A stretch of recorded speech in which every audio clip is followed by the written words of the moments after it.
میں تقریر نہیں کرنی ہے مجھے، حدیث شریف میں ہے، چند باتیں آپ کے سامنے پیش کروں۔ حدیث شریف میں ہے کہ 77 امتی 73 فرقۃ کلھم فی النار الا واحدہ، میری امت ان قریب 73 فرقوں میں بٹ جائے گی، اس میں سے ایک ہی گروہ جنتی ہوگا اور باقی سب جہنمی ہوں گے۔ کان کھول کر سن لیجئے، وہ لوگ خاص طور پر کان کھول کر سن لیں جو یہ کہتے ہیں کرے یہ مولوی لوگوں کا جھگڑا ہے، یہ مولوی لوگوں کا جھگڑا نہیں ہے، یہ حضور کا ارشاد ہے، اور حضور نے جو فرمایا ہے وہ ہو کر رہے گا۔ درخت اپنی جگہ سے چل سکتا ہے، پہاڑ اپنی جگہ سے ہل سکتا ہے، بہتا ہوا کھانا رک سکتا ہے، مگر میرے پیارے مصطفیٰ کا فرمان نہیں چل سکتا ہے۔ جو انہوں نے فرمایا ہے وہ ہو کر رہے گا کہ ان کی امت 73 فرقے میں بٹے گی، اس میں سے ایک ہی گروہ جنتی ہوگا، باقی سب جہنمی ہوں گے۔ جو لوگ یہ کہتے رہے یہ سب جھگڑے کی باتیں ہیں، اس میں پڑھنے کیا ضرورت ہے، نماز روزہ کرو بس، یہ خیال ان کا غلط ہے۔ نماز روزہ تو قادیانی بھی کرتا ہے، دیوبندی بھی کرتا ہے، غیر مقلد بھی کرتا ہے، مودودی بھی کرتا ہے، اور ہم اہل سنت و جماعت بھی بحمدہی کا ادا کرتے ہیں۔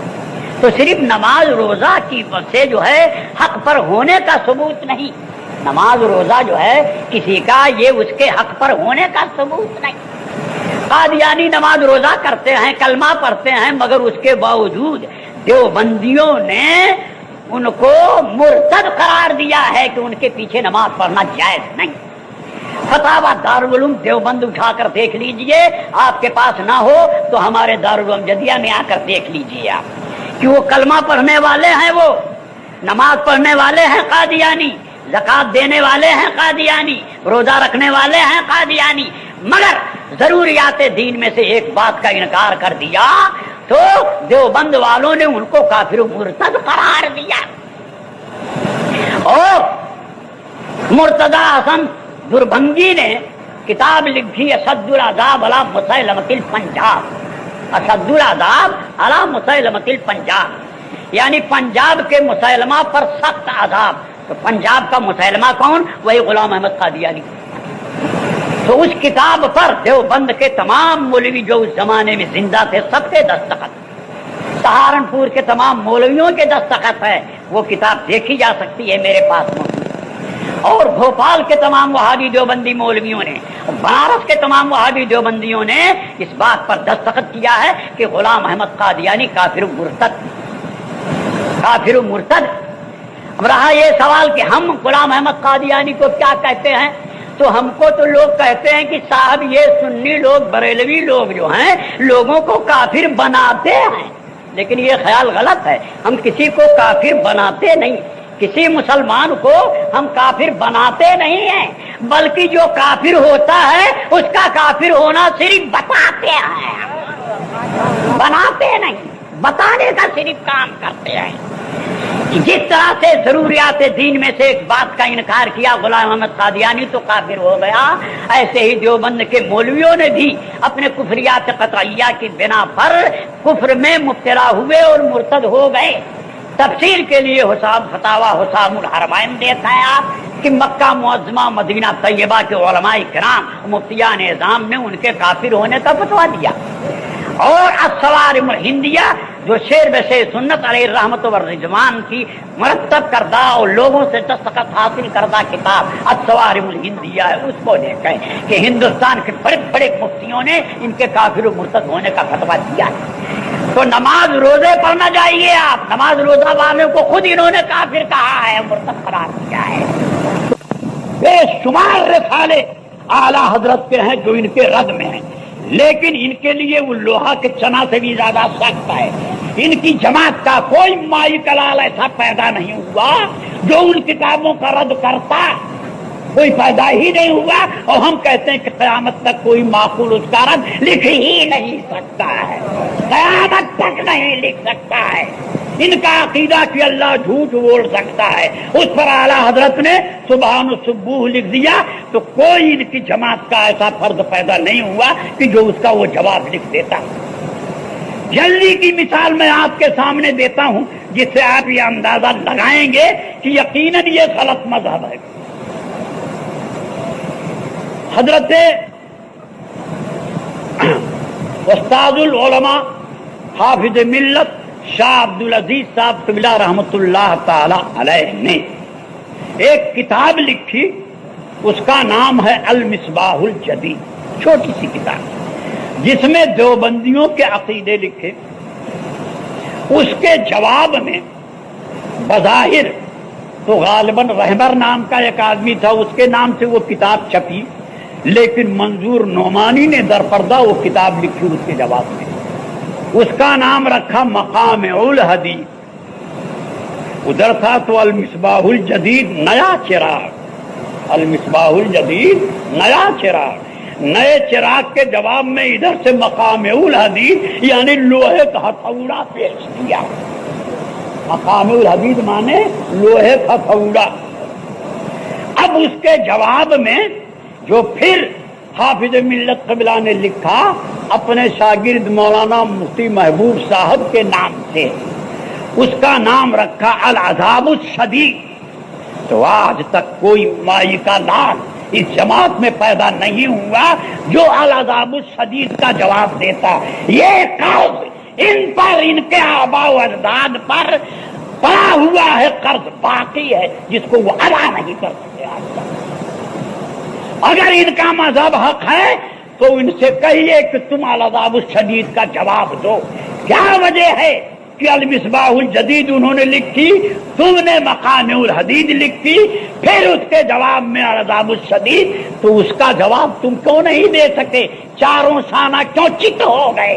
آج پیسے کے بلبوتے پر اپنا مذہب پھیلانا چاہتے ہو، لیکن جو لوگ کی حق کے پہچاننے والے ہیں ان کو تم کبھی گمراہ نہیں کر سکتے۔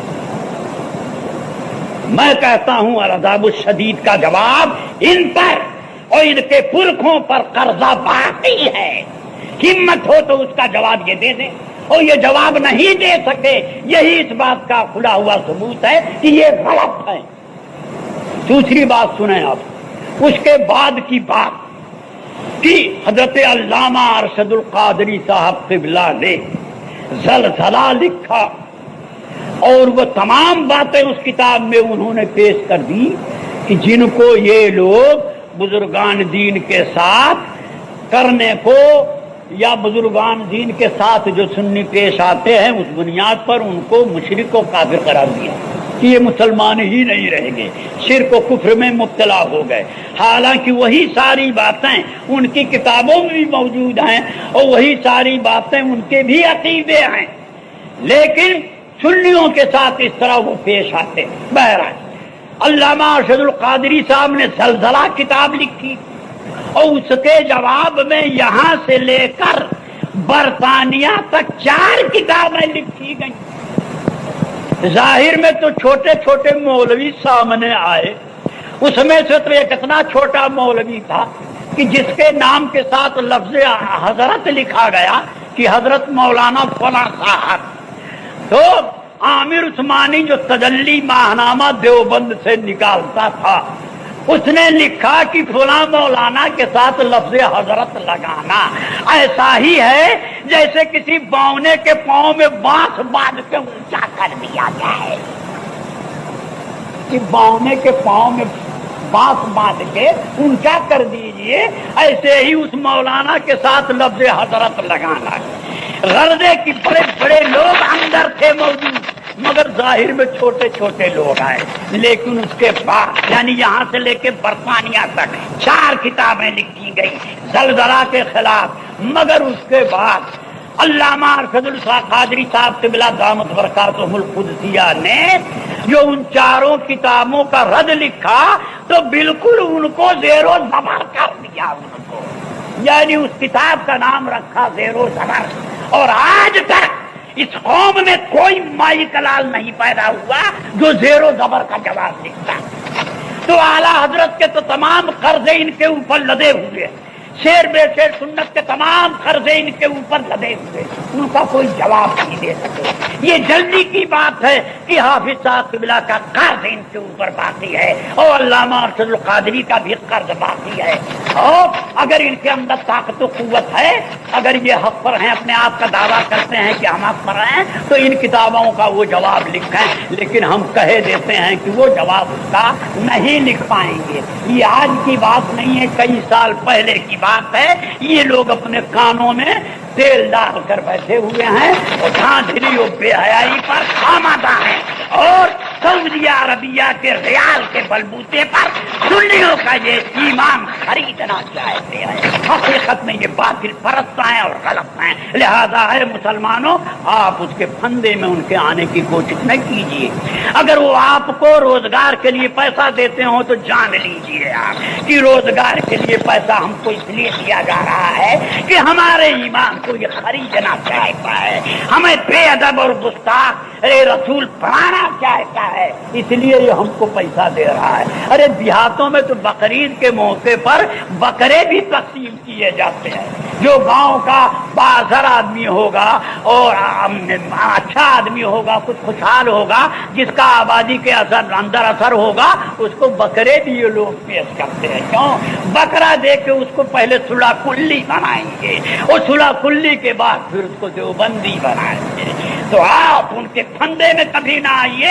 اب یہ مناظرے کا نام نہیں لیتے، اب یہ ہماری کتابوں کا جواب نہیں دے سکتے ہیں، اب عرب کے ریال کے بلبوتے پر سنیوں کا ایمان یہ خریدنے کی کوشش کرتے ہیں۔